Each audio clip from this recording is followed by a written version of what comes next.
বিসমিল্লাহির রহমানির রহিম। মানুষের শক্তি,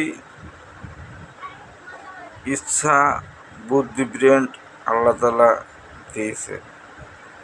মানুষ ইচ্ছা করলে খারাপ কিছু যখন তখনই করতে পারে। খারাপ করাটা তার কাছে কোনো ব্যাপারই না।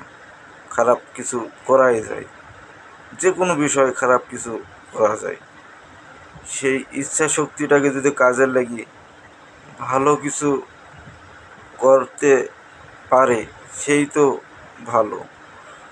যে ইচ্ছা শক্তিটাকে খারাপ দিকে ধাক্কা না দিয়ে ভালো দিকে আইনে ভালো কিছু করার ইচ্ছা শক্তিটা যার ভিতরে আছে, সেই ভালো মানুষ। আল্লাহ তাআলা আমাদের সঠিক বোঝ দান করুন। আমিন।